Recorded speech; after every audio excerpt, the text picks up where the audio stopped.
Wonder Woman 1984 came out to less than stellar reviews. Let's take a closer look at the plot and see how a few tweaks could greatly improve the film, or at least make it less problematic. This is Exasperated Nerd Explains. I did set myself some ground rules. I kept the changes relatively small to show how even some simple things can help. Also, I'm treating this as a new draft and not a total rewrite. I am not going to fix the sequel problem of introducing multiple villains. You'd think we'd have learned our lesson by now, but Cheetah and Maxwell Lord are locked in.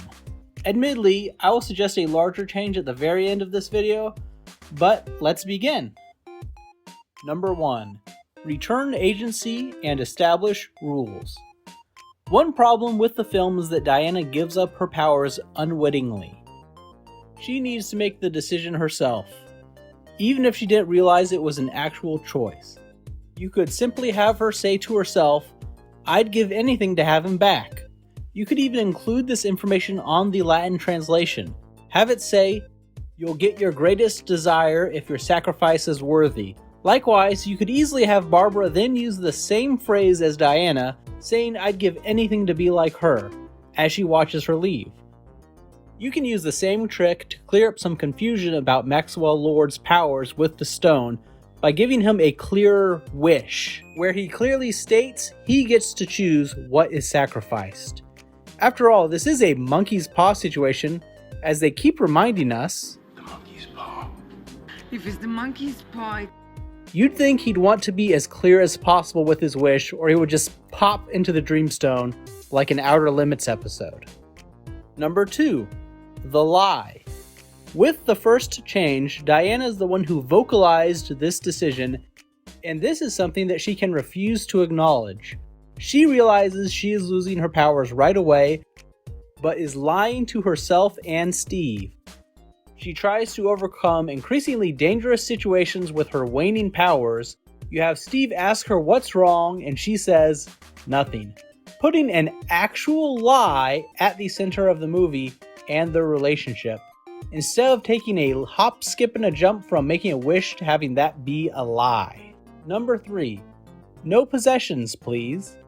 Get rid of this weird plot point of having Steve Trevor take over a random man's body.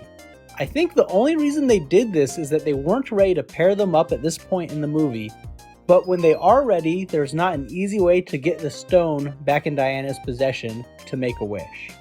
Simple solution. Have Steve Trevor appear right away in the background, kind of out of focus, and make a scene. He's disoriented and confused, asking where he's at, what year it is, etc. Then security can detain him for a bit, so he's still not meeting up with Wonder Woman quite yet. She can just see a commotion and not know what's going on. You can still have the callback to the first Wonder Woman with a fish out of water fashion sequence. You can show more 80s stuff and take him to a mall for shopping. Number 4. Show, don't tell, or rather, show us the not showing.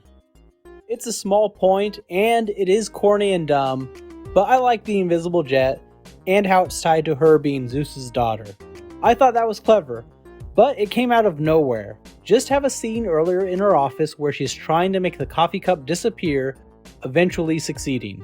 It can be prompted by something she found related to her job about Zeus and invisibility. You can have Barbara accidentally break the cup, making it reappear when it shatters in a little comedic moment. Number 5. Make the armor matter, or flight delays. One problem with the movie is the golden armor is literally pointless, except for merchandising. Merchandising? What's that? Merchandising? Come, I'll show you.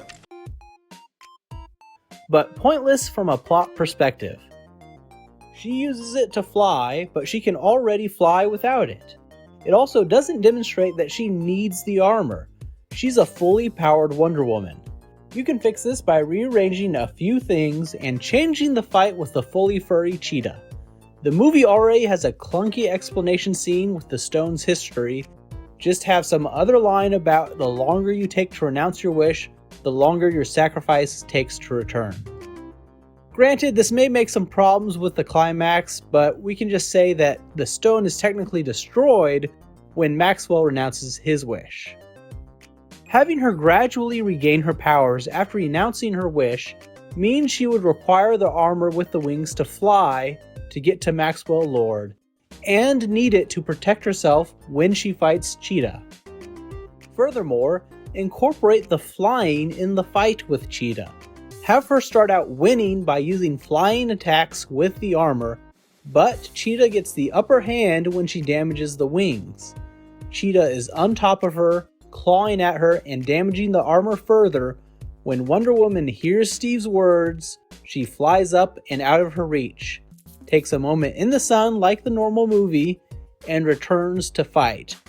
Then still have the flying ability she just discovered integral to winning the battle, since Cheetah is otherwise faster and stronger. Don't just swing about like Spider-Man when you can already fly. The fight as it is does not make sense. Making the Cheetah fight more satisfying will also help hold disappointment at bay when she does not fight Maxwell Lord. Also, can she be standing in defiance of the whirlwind at the end during this big speech?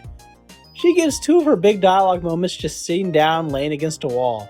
I'm convinced there was some stipulation in Gal Gadot's contract about standing too much in the original movie.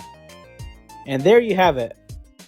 A few tweaks to smooth out the edges, improving the logic of the film without completely breaking it apart and starting from scratch. And now my proposal for a larger change. End the movie with the mall scene, because after the Themyscira wipeout competition, cut to Wonder Woman finding the golden armor in some ruins. She has been cut off from her home for 65 years and been searching for a way to reconnect. Finding the armor her fellow warrior used could be part of that. Have Barbara already there working with and idolizing Diana. Also, have the Dreamstone be at this site, tying it all together. Her desire to connect makes her responsible for unleashing this upon the world. Make her Indiana Jones of the gods! Also, this can help explain why she never fell in love again and still misses Steve. She basically cut herself off from humanity, just like she was cut off from her people. You can still show that she helped out in moments of great crisis, but was not performing acts of day-to-day heroism. At the conclusion of the first film, she had given up on humanity, being disillusioned by their wars and hatred. The film would not be just about her reconnecting with Steve, but reconnecting with humanity. At the end, when she reaches out to people, it really is an act of desperation. She wants to believe in others again like she first did, and hopes they will live up to the faith she is putting in them. And they do, saving the world. Then Wonder Woman is truly back, fighting crime day to day. Still doesn't make sense with the whole Justice League timeline stuff and Bruce Wayne calling her out. But who cares? The DCEU is going off in 20 different directions anyways.